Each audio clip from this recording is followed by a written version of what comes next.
Bom, então hoje a gente vai continuar trabalhando com paradigmas de projeto de algoritmos, certo? Semana passada a gente viu força bruta e backtracking. Hoje a gente vai trabalhar com algoritmos gulosos ou gananciosos e divisão e conquista. Então vamos começar aí com os algoritmos gulosos, né? Ou no inglês a tradução melhor seria ganancioso, né? Então não sei exatamente de onde vem a origem do termo guloso.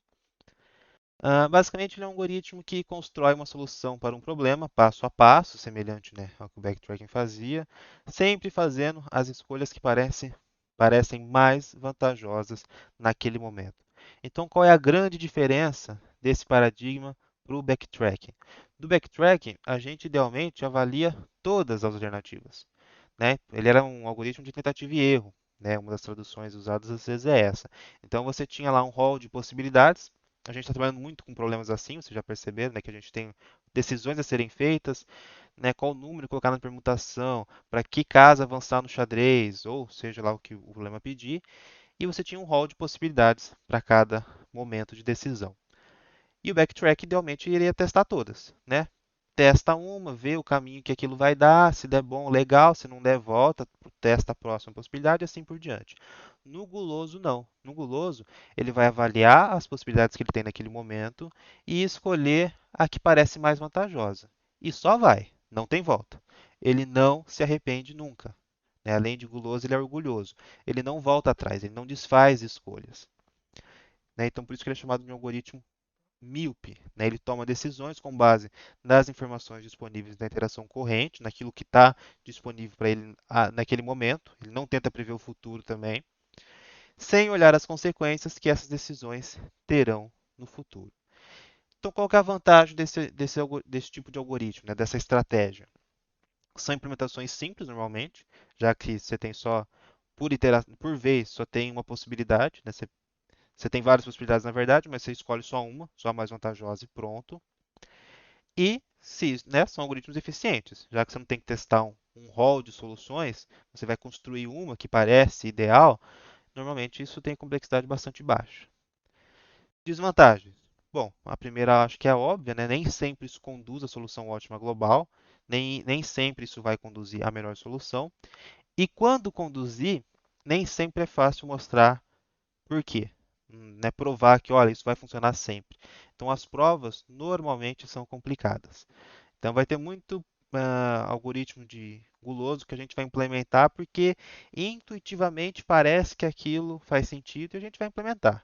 E aí a gente vai torcer para dar aceito, né, não dar wrong answer, mas é assim. E claro, tem alguns exemplos mais clássicos que a gente já vai, entre aspas, decorar, né, a gente vai se acostumar que aqueles problemas têm solução gulosa e já implementa dessa forma. Mas se a gente quiser provar isso, normalmente dá um certo trabalho.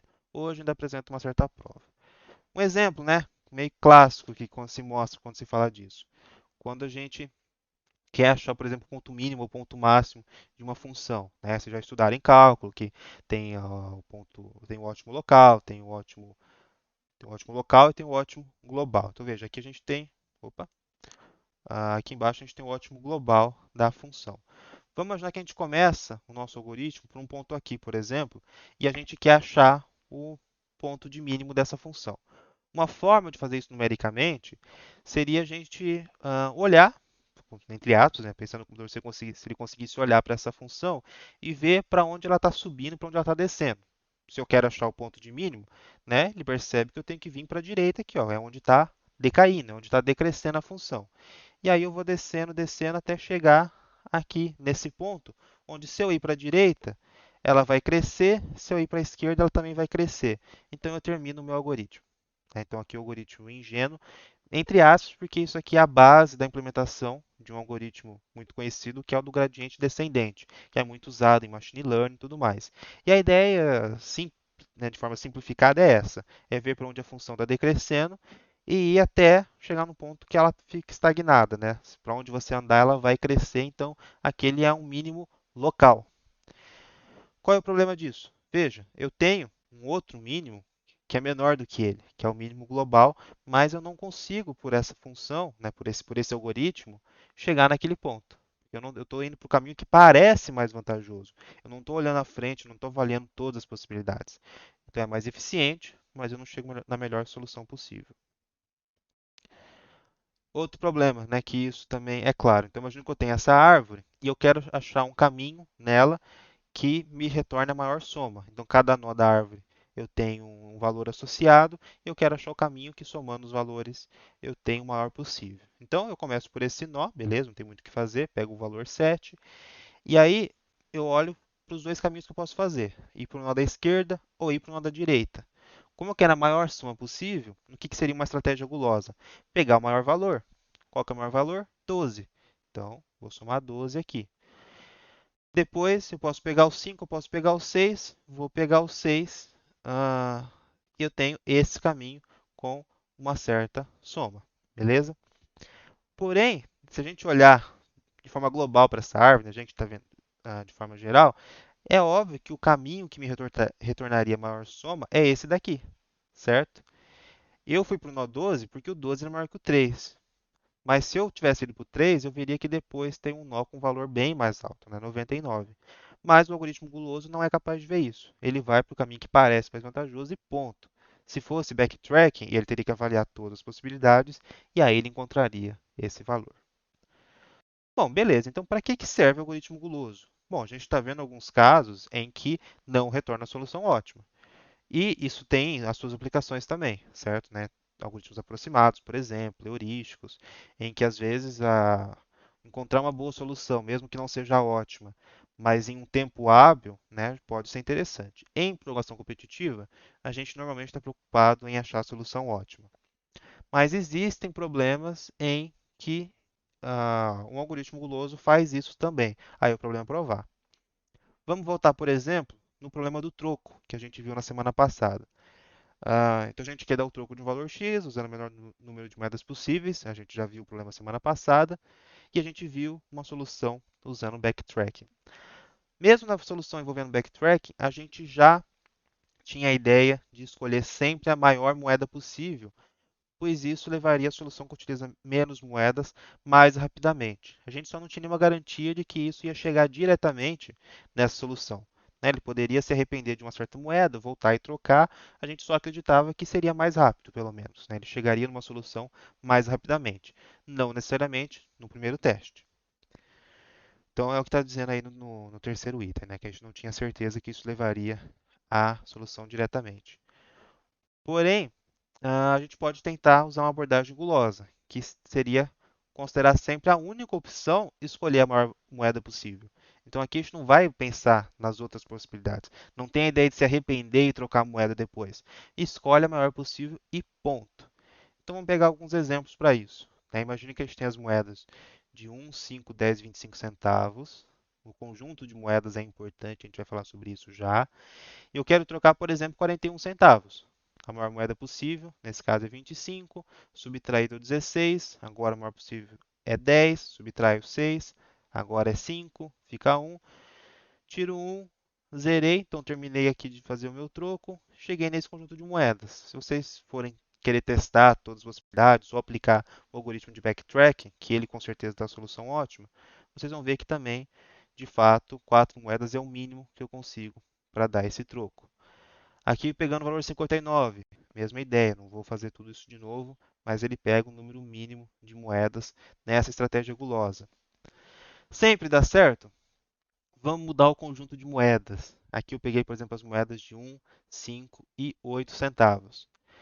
Se a gente pega o valor 11, por exemplo, a maior moeda possível aqui é 8, subtraio deu 3, agora a maior possível é 1, e eu vou subtraindo 1 até zerar o meu valor. Então eu consegui trocar com 4 moedas, certo? Porém, se a gente olhar, a gente consegue ver, né, intuitivamente, que a gente consegue um troco só com 3 moedas, certo? Usando duas moedas de 5 centavos que eu tenho disponível, mais de 1 centavo. Então, nesse caso, o algoritmo guloso falhou. E aí que começa a complicação de, beleza, então, se o algoritmo, eu tenho uma estratégia gulosa, quando que ela funciona? E tem como provar, né, para quais casos ela funciona? E isso começa a ficar mais complicado. Por exemplo, um caso em que a gente sabe que ele vai falhar, né, pelo menos vai ter situações que ele vai falhar. Quando no meu conjunto de moedas existe duas moedas, x e y, tal que o x é menor do que o y e 2x é maior do que o y. Trocando em miúdos, o que eu quero dizer com isso? Eu pego uma moeda que é menor do que outra, só que o dobro dela passa daquele valor. É o que acontece aqui, ó. O 5, por exemplo, é menor que o 8. Mas o dobro do 5, que é 10, passa do 8. Então esse é um caso que a gente sabe que vai falhar. Não vou provar isso, né? Mas acredita em mim. Agora, o conjunto que a gente testou primeiro, né, isso não acontece. Né? O dobro de 5, por exemplo, é 10, mas não passa. Igual pode ser, só não pode passar. Para todas as moedas, isso é válido. Isso é condição necessária para funcionar, mas não é condição suficiente. Isso confesso que eu não sabia até hoje. Eu estava revisando algumas coisas para a aula de hoje e aí eu vi um exemplo que mesmo com um conjunto que não satisfaz essa condição, né, que é a condição para falha no caso, ele ainda não funcionava. Deixa eu ver se eu lembro como que era o exemplo. Eu acho que a gente tinha as moedas de ah, caramba, eu acho que ele não tinha moeda de 10 centavos, na verdade. Ou, eu acho que não tinha de 5. Vamos testar, vamos ver se dá certo. Acho que tinha moeda de 1 centavo, 10, 25 e 50. Acho que era isso mesmo. Ele queria trocar o valor 30. Então veja, não tem essa condição, certo? A condição de falha, ela não é cumprida, porque se eu pegar o dobro de qualquer moeda, nunca passa da próxima. Então aquela condição não foi satisfeita, que é a condição de falha, que é o que eu não quero.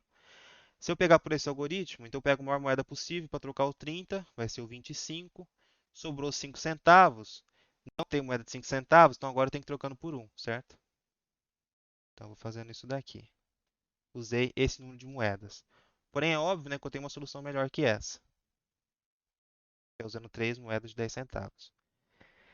E aí eu cheguei a procurar para ver se tinha alguma condição mais definitiva, né, uma condição suficiente para o problema funcionar, e não encontrei. Talvez, é o que eu pesquisei hoje, então talvez com mais tempo eu encontrasse, mas eu achei alguns textos, alguns artigos que vão mais a fundo nesse problema do troco, então eu imagino que talvez seja realmente mais complicado estabelecer uma condição suficiente. Então veja que realmente é mais chatinho. Em programação competitiva, normalmente há pistas, há restrições que vão te indicar que vale ou não a solução gulosa, certo? Então, por exemplo, talvez as moedas sejam fixas, né? Para esse conjunto de moedas aqui, por exemplo, a gente sabe que sempre vai funcionar. Então, se essas forem as moedas que o problema está dando, beleza, o guloso funciona. Se não for, se for totalmente genérico, qualquer conjunto de moedas é possível, recebe na entrada, por exemplo, aí a gente já vai ter que apelar ou para o backtracking ou, como a gente vai ver na semana que vem ou na próxima, para a programação dinâmica, que a gente também vai voltar no problema do troco lá. Tranquilo? Então, tendo essa condição aí, é garantido que não vai funcionar a gulosa.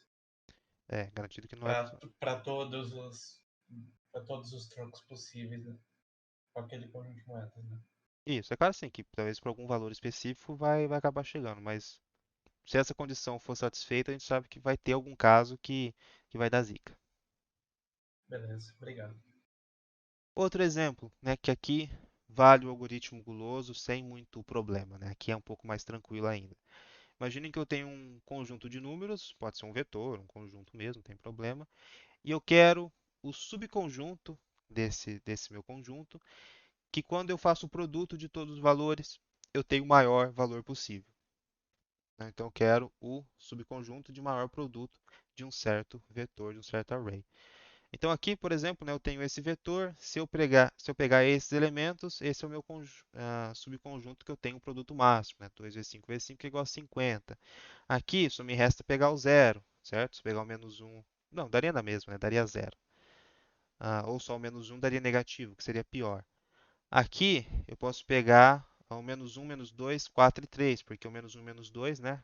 Menos vezes produto de dois números negativos vai dar positivo. Então, dá certo também. Como a gente poderia resolver esse problema? Bom, se a gente fosse tentar pensar por força bruta ou por backtracking, a ideia seria testar todos os subconjuntos possíveis, né? Lembrando aí das aulas de lógica, de teoria de conjuntos, um certo conjunto ele tem quantos subconjuntos possíveis? 2 elevado a n, certo? Ou seja, a gente estaria com um algoritmo exponencial, se a gente quiser testar todos os subconjuntos possíveis. Talvez até um pouco pior que isso, né? Porque eu tenho que ainda fazer o produto desses elementos. Mas enfim. Mas a gente consegue definir uma estratégia gulosa onde a gente vai escolher os números que são mais vantajosos. E isso, nesse caso, vai levar à solução ótima. Né? Então a gente já tem uma forma de escolher os elementos para o meu conjunto diretamente, sem ter que testar todas as possibilidades, e que vai chegar nesse produto de maior valor. E qual que é essa estratégia? É selecionar todos os números positivos, selecionar uma quantidade par de negativos. Então, né, se a gente já tem uma quantidade par, a gente pega todos eles. Se tem uma quantidade ímpar, aí você pega todos menos o de menor módulo, certo? Né, o menor valor absoluto, ou o maior, né, o que se aproxima mais do zero. E não escolhemos nenhum zero, a não ser que só tenhamos zeros com no máximo um número negativo. Né, aqui é aqueles casos específicos, né, corner case, né? Ah, o zero não pega, pronto. Mas a gente tem que pensar em casos específicos como a gente tem só o zero e o menos um que a gente tinha aqui, certo? Então, nesse caso, é melhor pegar o zero sim. Né? Se você pegar o menos um, vai ficar com um produto menor do que o valor nulo. Então, é a estratégia específica que a gente tem que considerar. E aqui eu dou outros exemplos, na verdade acho que eu pego os mesmos exemplos, só mostrando pelas corizinhas e como que eles entrariam seguindo essa estratégia. Né? Então, pega todos os positivos, os ímpares eu descarto, os ímpares não, para os negativos eu descarto o de menor módulo, aqui só tem um, descarto todos, então. Aqui é o caso que eu tenho que pegar o zero. Aqui eu tenho o número ímpar de negativos, então eu pego os dois de maior módulo. Aqui o menos um está empatado, então dá na mesma. E aqui eu tenho um número par de negativos, então eu pego os dois e os positivos eu pego sempre. Então essa é uma estratégia gulosa que sempre vai chegar na melhor solução possível. E isso tem complexidade, ó, então aqui né, a gente tinha ó de 2 elevado a n, eu acho que seria 2 elevado a n vezes n até, mas o 2 a n aí é predominante. E aqui eu tenho O de n, certo? Para cada elemento é só varrer o vetor uma vez e eu consigo descobrir todas essas informações e selecionar os elementos, certo? Sem problema. Outro problema, esse já é um pouco mais interessante, e esse eu vou mostrar a prova. Só para a gente não. Né, eu evito trazer muita demonstração quando fica muito pesado, mas de vez em quando é interessante, ainda mais no caso do guloso, em que as provas podem ser importantes. Então vamos supor o problema das tarefas compatíveis. Que problema é esse? Suponha que a gente tem um conjunto T de tarefas, de T1, T2 até Tn, com N tarefas propostas que desejam utilizar um certo recurso, como uma sala de conferências, por exemplo, depende do contexto, o qual só pode ser utilizado por uma única tarefa de cada vez. Em suma, a gente quer alocar tarefas ao longo do tempo de forma que elas não sejam conflitantes, né? A gente não pode ter duas tarefas ocorrendo ao mesmo tempo. Essas tarefas, cada uma delas tem um tempo de início, que eu chamo de SI, e um tempo de término, que eu chamo de FI, em que SI é menor que FI, né? O tempo de início é menor que o tempo de término, beleza. E duas tarefas, né, TI e TJ, são compatíveis se e somente se os intervalos não se sobrepõem. Então é o caso que uma tarefa ela tem que começar depois que a outra termina. Né? Então é isso que ela está falando nesse caso aqui. Uma delas tem que começar depois que a outra termina. E o que a gente quer? Selecionar um subconjunto de tamanho máximo de tarefas mutuamente compatíveis. Ou seja, eu quero ver daquele conjunto qual que é o maior número possível de tarefas que eu posso realizar sem ter tarefas incompatíveis ocorrendo ao mesmo tempo. Um exercício que praticamente é a implementação disso. Ele não está no conto dessa semana, mas eu até sugiro vocês testarem, que é o Business do Squad. Basicamente é isso. Ele te dá um conjunto de tarefas, ele quer que você termine esse conjunto máximo, e ele dá essa imagem de exemplo, onde você tem tarefas como, por exemplo, assistir filme, participar de um contest de programação, e ele tem a duração dessas tarefas, né, quando ela começa, quando ela termina. E você quer saber qual que é o máximo que você pode fazer. Nesse caso, por exemplo, eu acho que seria acho que a gente tem duas possibilidades, né? Que é assistir filme, jogar Dota e dormir em paz, ou ter um encontro com o crush e jogar Dota e dormir em paz também. São três tarefas sendo feitas ao mesmo tempo. Não acho que tenha outra possibilidade aqui. Se termina no mesmo horário que a outra começa, ainda pode, né? Pode. É por isso que aqui, ó, ele coloca o parênteses aberto. Ó. Ah, ok. Então, né? Obrigado. Formalismo chatinho, mas em suma é isso. Pode começar assim que a outra termina. Bom, como que a gente pode solucionar esse problema? Né? Trivial, se a gente for por força bruta ou backtracking, seria testar todos os possíveis subconjuntos, o que vai ter complexidade exponencial, né? Seria complicado. Vamos tentar pensar uma estratégia gulosa, então. Vamos imaginar em critérios simples de seleção que a gente poderia pensar. A gente poderia pensar, por exemplo, selecionar a tarefa de menor duração, em tese, né, que vai atrapalhar menos as outras, mantém a possibilidade de selecionar outras tarefas. Uh, Selecionar a tarefa de menor SI, com menor tempo de início, ou selecionar a tarefa de menor FI, ou seja, menor tempo de término, a que termina antes. Vamos pensar o que poderia acontecer em cada uma dessas situações. Então aqui, acho que o desenho está meio tosco, mas a ideia é a seguinte: imagine que a gente tem essa solução ótima, né? A gente tem 4 tarefas que são compatíveis, não tem problema nenhum. Vamos imaginar, tentar pensar em contra-exemplos. Né? Provar é um pouco difícil, a gente vai fazer a prova certinho, né? Não se preocupem. Mas vamos pensar primeiro em contra-exemplos. A gente consegue pensar um caso que estragaria o algoritmo, faria ele chegar a uma solução que usa menos de 4 tarefas. A gente está vendo aqui que pelo menos 4 tarefas é possível na nossa solução ótima. Então vamos ver se tem algum caso que atrapalha. Nos dois primeiros vai ser fácil encontrar isso. Ó. Por exemplo, se a gente pegar essa tarefa aqui, ó, que ela começa antes da primeira terminar e termina antes, depois da segunda começar, como ela tem duração menor do que essas duas, ela seria a primeira selecionada. Sendo a primeira selecionada, ela descarta essas duas. Eu não posso selecionar nem essa e nem essa, porque elas são incompatíveis com essa tarefa que eu adicionei. E aí eu teria que selecionar essas duas, eu chegaria numa solução com 3 tarefas, certo? E é pior do que se eu pegasse essas 4 aqui. Ou seja, pegar a tarefa de menor duração pode me conduzir a uma solução não ótima. Então, não é legal. Outro caso, imagine que eu tenho essa tarefa aqui, que ela se estende e acaba sendo compatível com essas duas. A primeira tarefa que eu iria escolher seria essa, porque ela é a primeira que se inicia. E a próxima vai ser essa segunda. Por quê? Porque ela começa antes da segunda. Só que quando eu pego ela, eu inviabilizo essas duas, não posso escolher elas. A próxima vai ser essa. Também estou escolhendo 3 tarefas ao invés de 4. Agora, se eu pegar a tarefa de menor FI, aí eu não consigo pensar em contra-exemplo. Claro que isso não é prova de que sempre funciona, certo? Mas, né, aqui eu peguei uma que tem FI menor do que a segunda e beleza, eu vou escolher ela ao invés de escolher essa daqui, mas eu ainda tenho, né, 4 tarefas para escolher. Não tem problema. Vamos imaginar que essa tarefa começasse antes até, né? Começasse aqui, por exemplo. Aqui ela seria incompatível com essas 2 tarefas. Vamos ver o que aconteceria. A primeira tarefa que ele ia escolher é a de menor término, que é essa daqui. Tudo bem? Essa aqui ainda acaba depois. Então a primeira a ser escolhida é essa. Nesse caso, essa segunda tarefa já ficou incompatível, então ele não vai escolher ela. Ele vai escolher essa daqui, aí depois ele escolhe a outra normalmente. Então a gente tem uma outra solução aqui, né, usando essas 4 tarefas, que era a que a gente já tinha inicialmente. Então aqui eu não consigo pensar em contra-exemplos. Pode falar. Professor, mas aí isso seria equivalente, assim, essa solução de selecionar a tarefa com menor FI seria equivalente ao selecionar a de menor SI, tempo de início, só que começando a percorrer de trás para frente, do futuro para o passado. Sim, pode ser. Na implementação, o que a gente vai fazer é realmente ordenar por FI, e aí vai pegando a de menor FI, que seja compatível com o anterior, certo? Se a gente pegar de trás para frente, ah, não sei se daria o mesmo efeito. Provavelmente sim, mas teria que testar para ter certeza. Tudo bem? Beleza. Bom, então, aparentemente, essa estratégia é interessante. Pelo menos eu não consegui pensar em um contra-exemplo.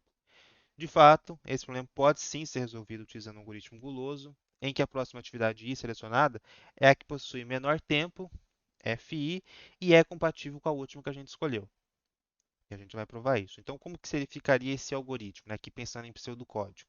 A gente vai receber o nosso conjunto de tarefas, né? T maiúsculo, a S que é os tempos de início, F que é os tempos de fim, e N é a quantidade de tarefas. Beleza. E aí eu ordeno essas tarefas em ordem crescente de tempo final, né? Que é o meu Fzinho. E adiciono a primeira tarefa, já ordenada, né? Depois de ordenar, pega a primeira, que é a primeira com o menor término possível, e adiciono no meu conjunto de solução. Aí o K, que é a última tarefa que eu adicionei, aponta para 1. E aí eu vou olhar para as próximas tarefas, né, a partir da segunda até a última, e vejo. O que eu quero testar agora já está ordenado, então eu já sei que eu estou pegando o menor FI. Então eu quero agora a primeira que é compatível com a última que eu escolhi. Então a primeira que tiver SI maior ou igual a FK, que foi quando a última acabou, aí eu adiciono essa tarefa ao meu conjunto de solução e o meu K, né, eu passo a apontar para o I, passo a apontar para a última tarefa que eu escolhi. No final, retorno S. Então, algoritmo simples, veja, né? Normalmente algoritmos gulosos são simples. É chato provar, é chato ver que eles realmente resolvem um problema, mas se a gente tem isso garantido, ou porque a gente provou, ou porque a gente sabe mesmo, a gente consultou, tem algum material que nos diz isso, é muito simples implementar normalmente. Mas vamos provar isso agora, né? Pelo menos uma prova a gente vai ter que fazer. Então, dado um conjunto T maiúsculo, com as tarefas aqui T1, T2 e Ttn, com n tarefas, onde cada TI é realizado no intervalo SI e FI, só o que a gente definiu até agora, o algoritmo escalona devolve uma solução ótima para o problema de tarefas compatíveis. Então, esse é o nosso teorema. Para demonstrar isso, a gente vai tentar mostrar que qualquer tarefa escolhida por esse algoritmo está em uma solução ótima. Sendo assim, por indução, ele sempre levará a solução ótima. Então, eu quero mostrar que a próxima tarefa que ele vai escolher está presente uma solução ótima. Então, como é sempre esse algoritmo que vai escolher a próxima tarefa, por indução finita, a gente sabe que essa solução é ótima. Como que a gente pode provar isso?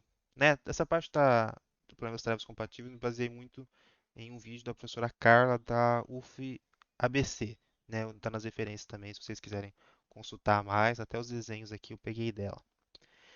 Então imagine que eu estou executando esse algoritmo, eu estou no passo da indução já, estou no meio do caminho. E para uma tarefa TK qualquer, eu vou definir o conjunto T maiúsculo K como sendo as tarefas que terminam depois, que começam depois que a minha tarefa terminou. Então, graficamente, eu tenho isso daqui. Ó. Eu tenho a minha tarefa TK e todas as tarefas que começam depois que ela termina é o meu conjunto TK maiúsculo. T maiúsculo K, na verdade. Tudo bem? Então, aqui só a definição. E imagine, e seja também TX, uma tarefa pertencente a esse TK, a tarefa que termina primeiro em TK, no conjunto TK. Ou seja, seria a tarefa que eu iria escolher pelo meu algoritmo guloso. Né? Dentro desse conjunto das próximas tarefas, que são as tarefas compatíveis com a tarefa TK, TX é a que termina primeiro, então seria ela a ser selecionada.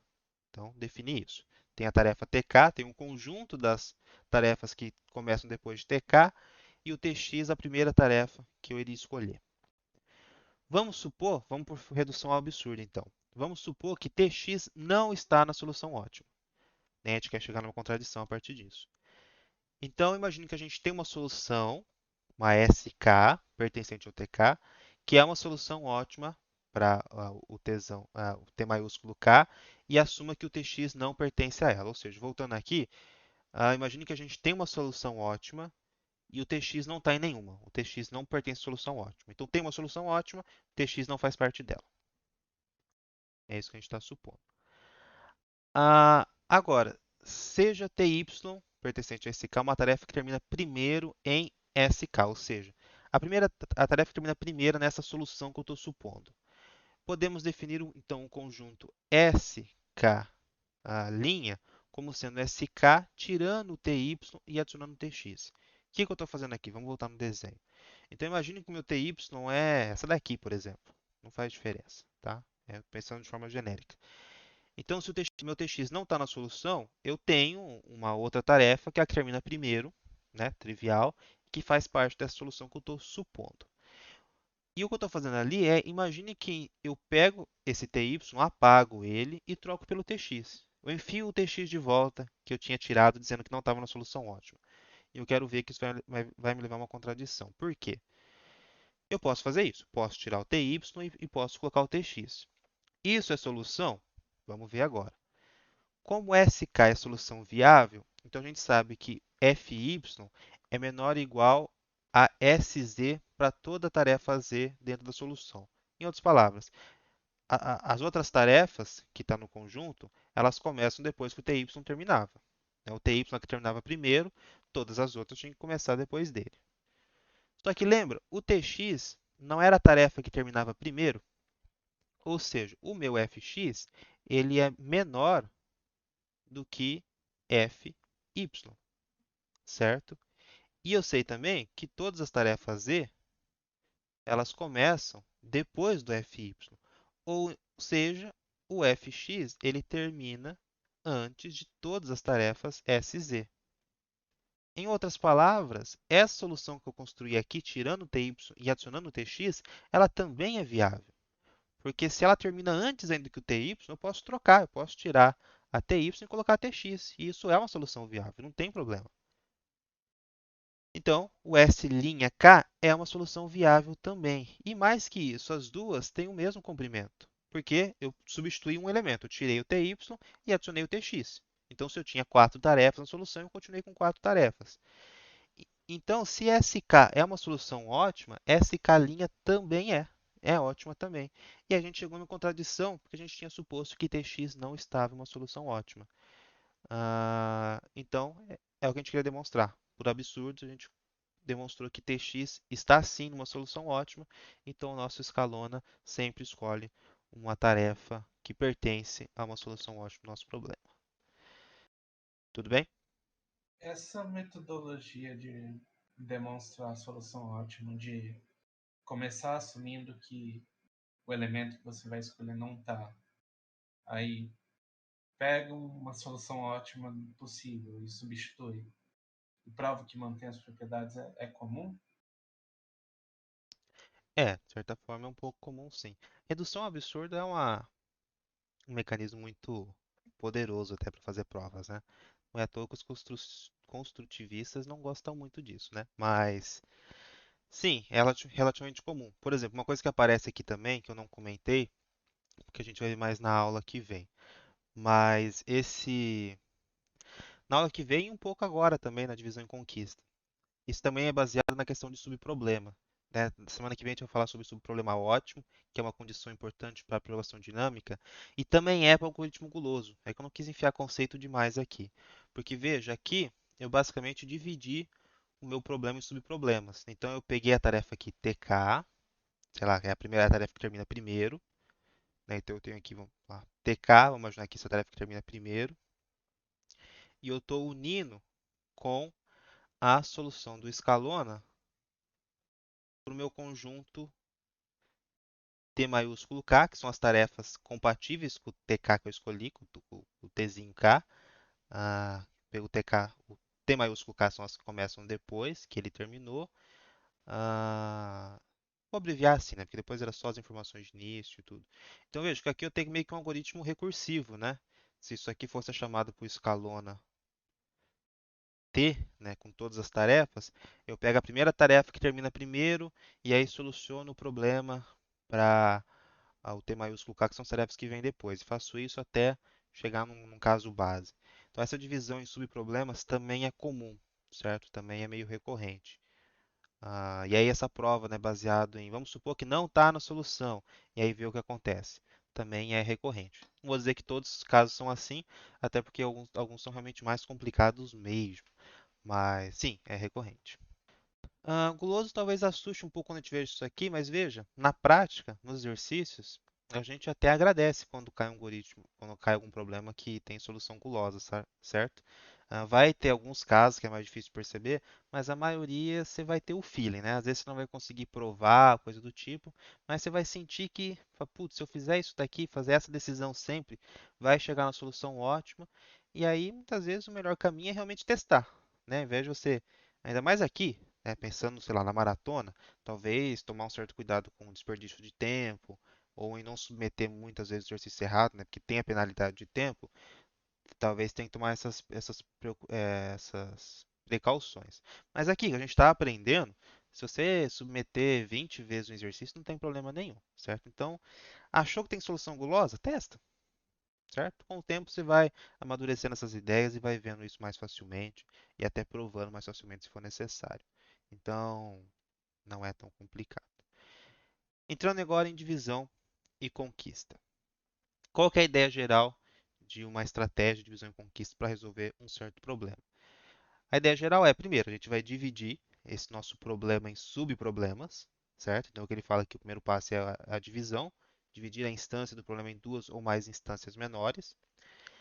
A fase da conquista, que é quando a gente vai resolver esses subproblemas. E por último, a fase da combinação, onde a gente vai pegar essas soluções parciais, né, dos subproblemas e unir para reconstituir a solução do problema inicial. É bem genérico, porque de fato isso é uma estratégia geral que se aplica em várias situações. E vocês já viram problemas que usam essa abordagem. Então, por exemplo, né, se vocês já viram Merge Sort e Quick Sort, é um exemplo de aplicação de divisão e conquista.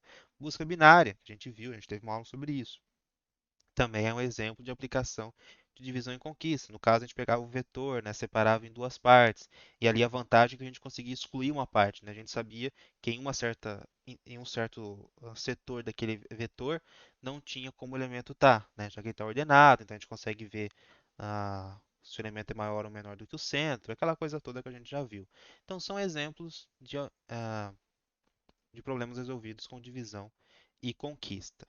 Se a gente fosse pensar isso num diagrama geral, geral entre aspas, né? Porque aqui eu estou dividindo sempre em dois subproblemas. E isso não é necessário, eu posso dividir em N subproblemas.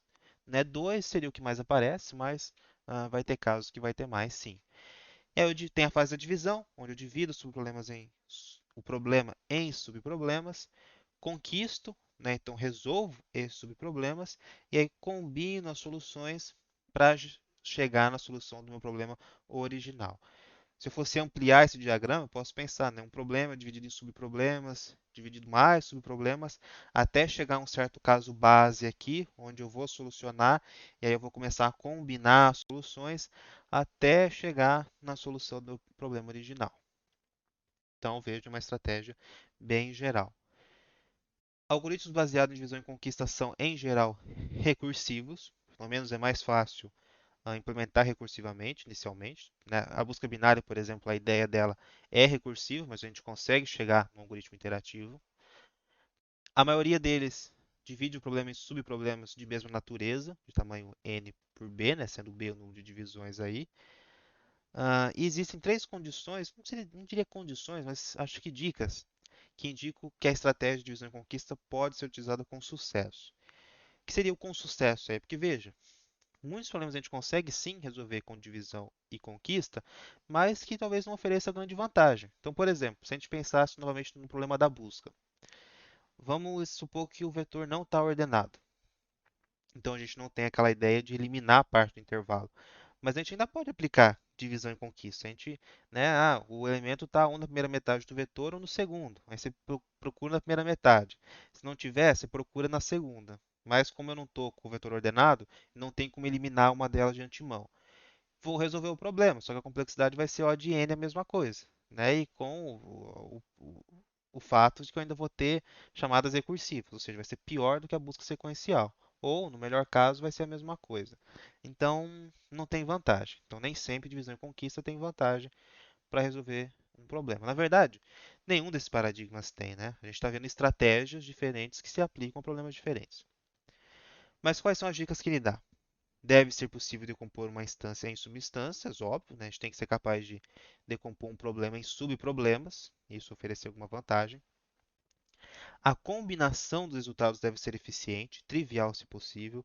Acho que essa é uma das partes que costuma ser mais chata, é como combinar os subproblemas. Acho que as três etapas a gente pode ter dificuldades, né? Como que a gente divide o problema em subproblemas, como a gente resolve esses subproblemas, normalmente de forma recursiva, aplicando a mesma ideia, mas uma hora tem que chegar no caso base, e aí qual é esse caso base? Pensar nisso pode ser ter uma certa dificuldade. E por fim, quando a gente soluciona subproblemas, como que a gente combina eles numa solução?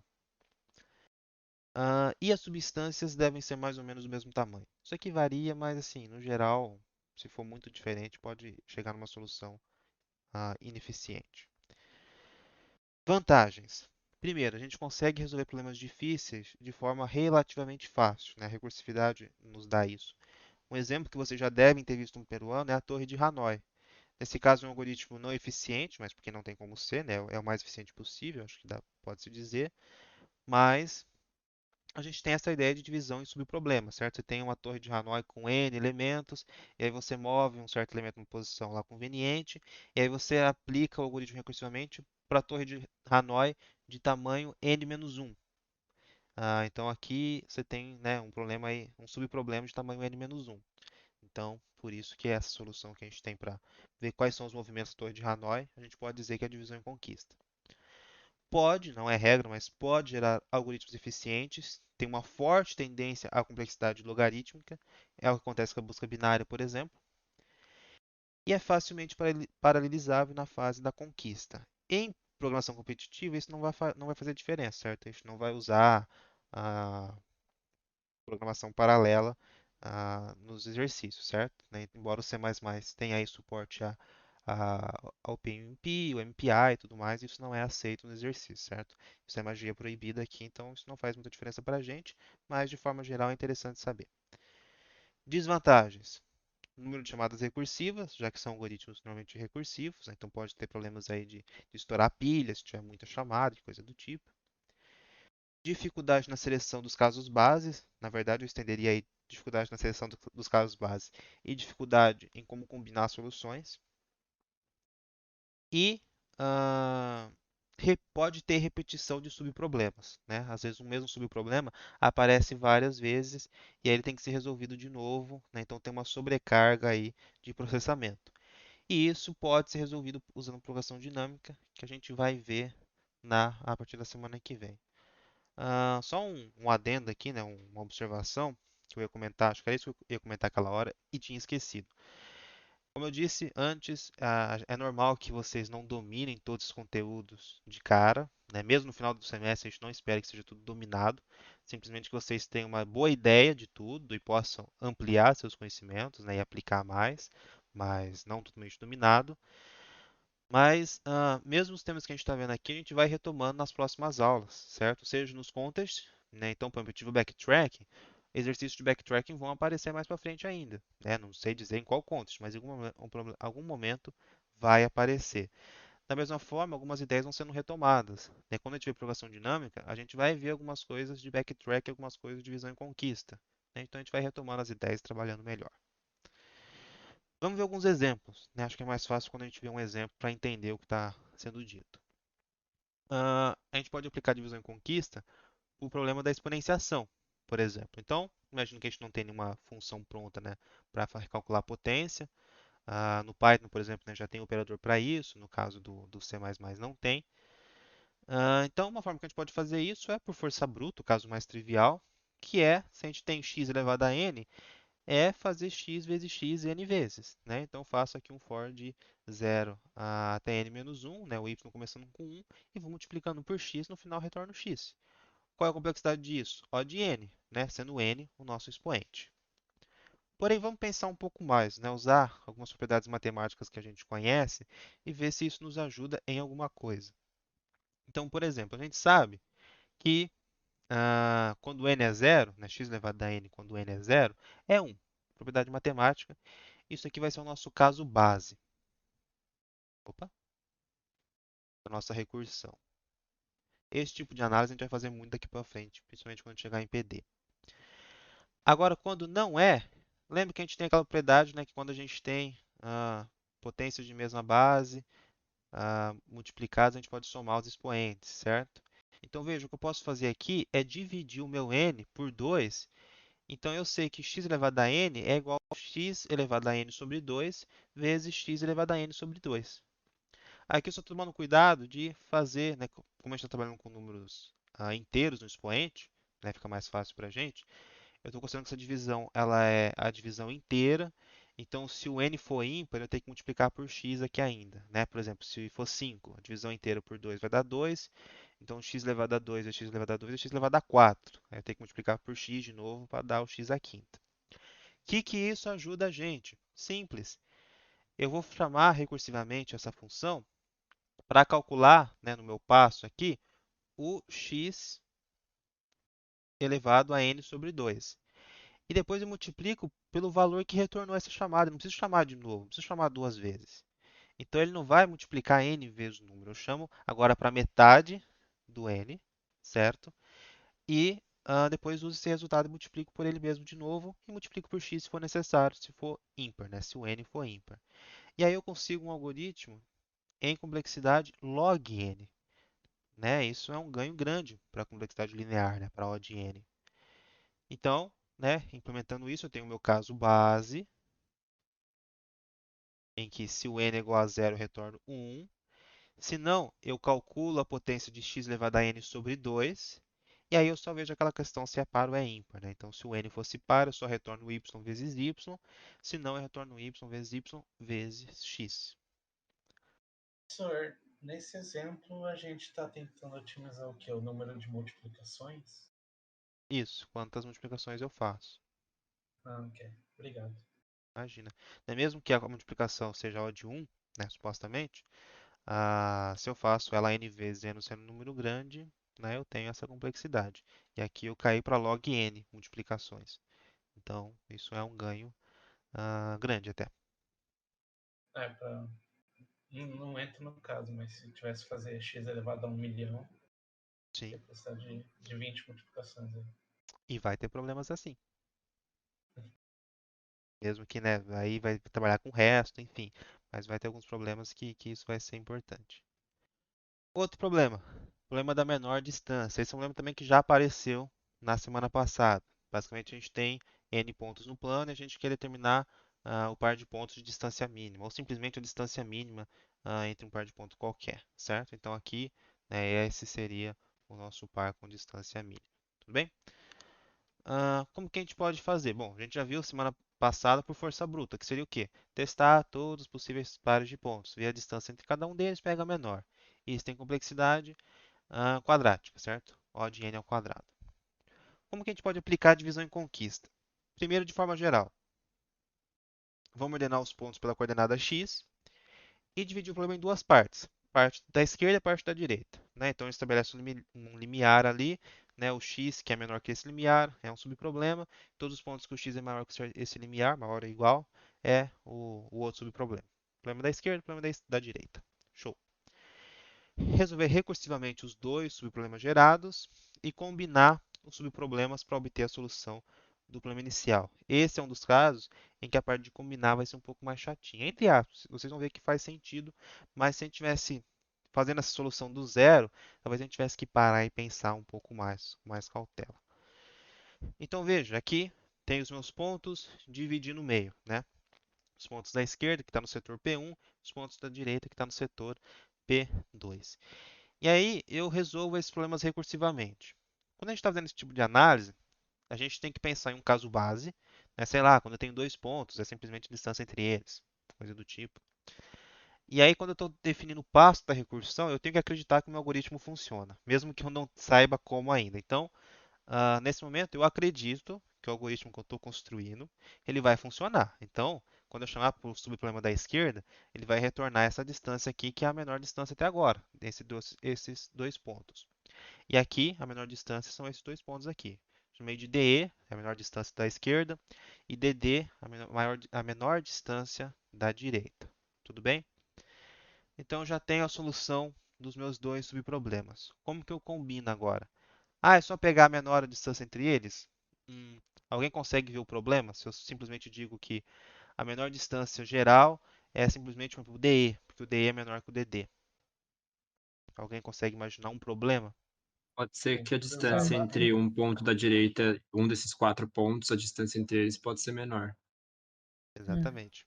Então, por exemplo, imagine que eu tenho esse ponto aqui, ó. Esse exemplo não tinha. Opa. Bom, talvez aqui não fique tão claro. Pera aí. Eita, não apaga? Eu rabisquei demais. Enfim, eu quebrei o PowerPoint. Imagine que o ponto está aqui, certo? Então, essa distância aqui, ela é obviamente menor do que o DE e o DD, certo? Então, quando eu tenho pontos que estão em subproblemas diferentes, eles ainda podem ter uma distância menor do que os que eu analisei, certo? Então eu não tenho vantagem nenhuma, agora eu vou ter que comparar todos os pontos? Mais ou menos. O que eu consigo fazer? Eu consigo sim pegar o D, que é a menor distância entre o DE e o DD, né? Eu pego o menor dos dois, no caso seria o DE, beleza. E aí falta analisar a distância entre os pontos de subproblemas distintos, ou seja, os pontos que estão no setor P1 com os pontos que estão no setor P2. A gente tem que analisar todos os casos? Não. A gente pode definir um limiar, uma faixa, na verdade, 2D, em torno da linha divisória. Pontos além dessa linha não nos interessam, pois irão resultar sempre em distâncias maiores que D. Então veja, o que eu faço? A distância que eu encontrei menor até agora, analisando só os subproblemas, foi esse D aqui, meu DE.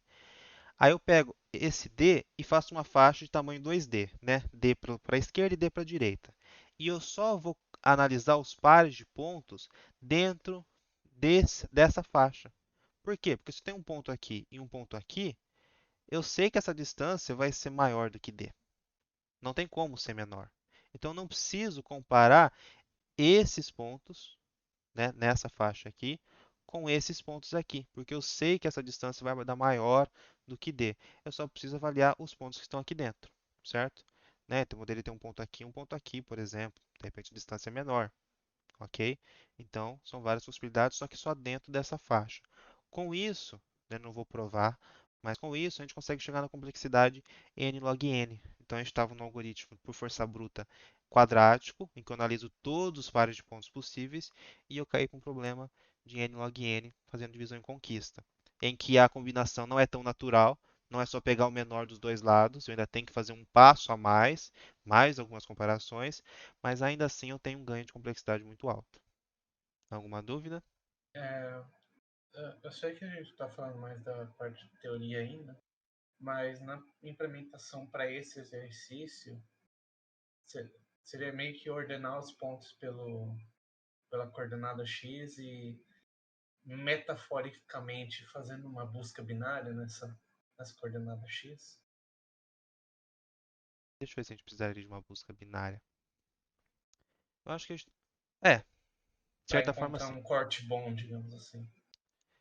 De certa forma sim. Acho que não precisa nem encontrar um corte bom. Você pode definir um qualquer, tipo a metade.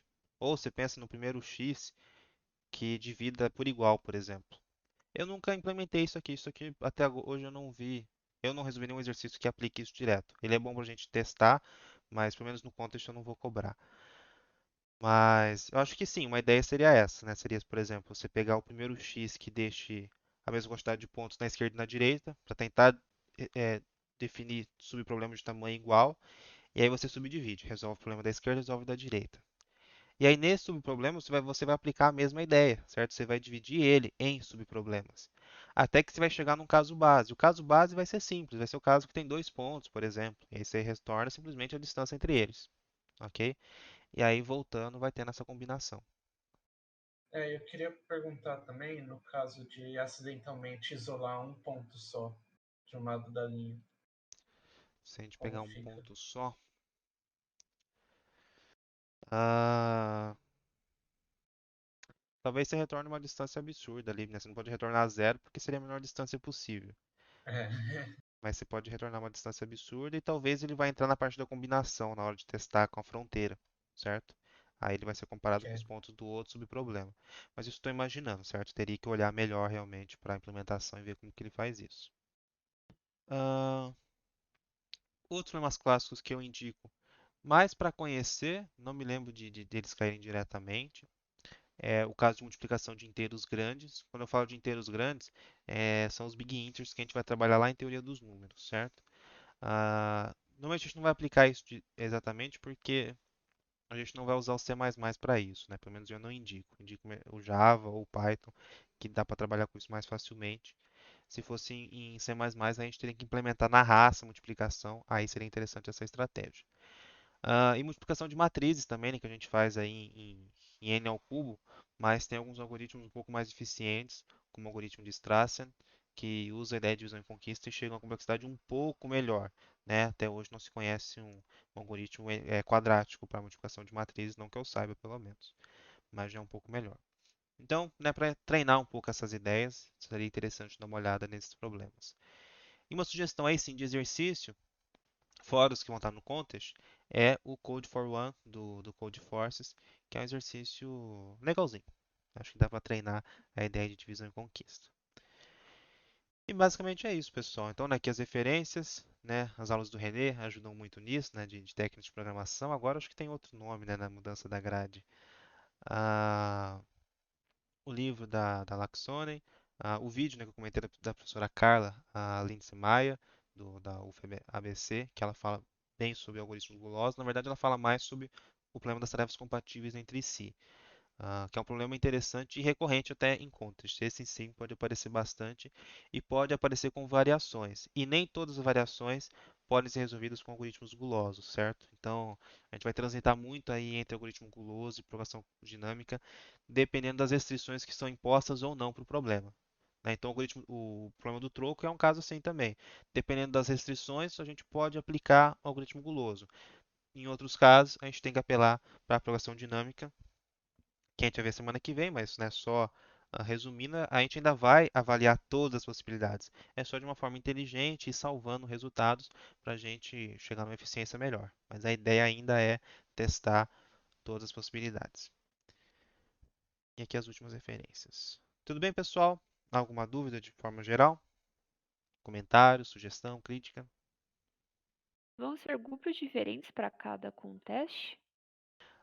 Vai ter os contextos que são sorteados, aí vai ser diferente para cada contest, e vai ter os que vocês mesmos vão escolher. Esse ainda vai ser sorteado, eu quis fazer pelo menos dois aleatórios primeiros, até para, se vocês não se conhecem ainda, vocês irem conhecendo. Aí o próximo que for em grupo, eu acho que semana que vem vai ser individual de novo, e aí depois vai ter mais em grupo.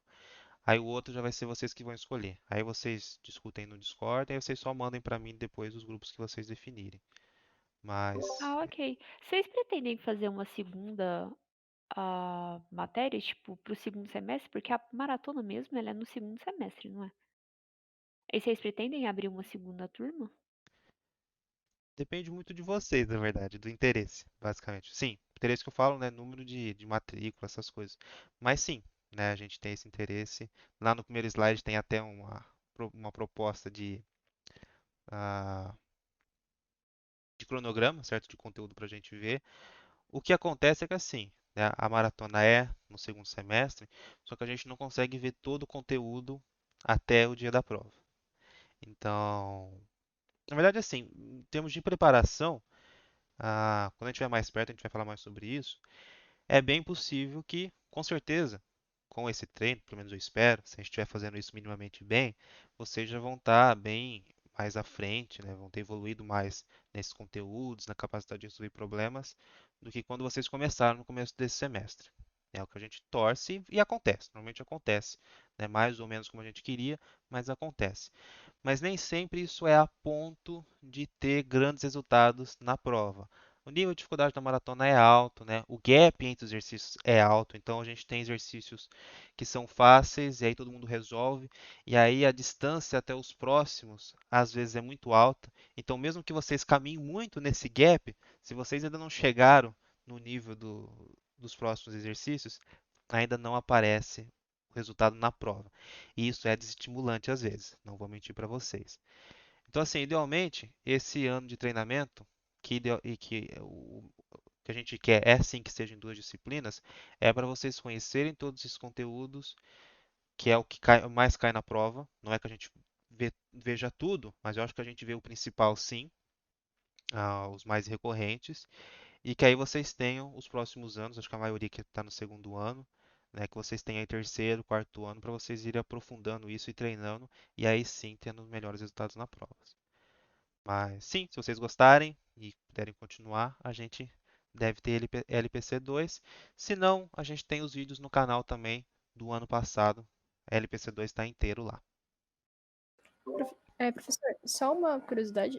Esses exercícios que são feitos em grupos, vocês estão vendo uma pessoa manda só, ou cada um pode mandar e vocês consideram pelo grupo? Eu prefiro que um só mande. Ah, eu vi na outra semana teve um que eu acho que mandou duas pessoas também, não vou descontar nada por isso, certo?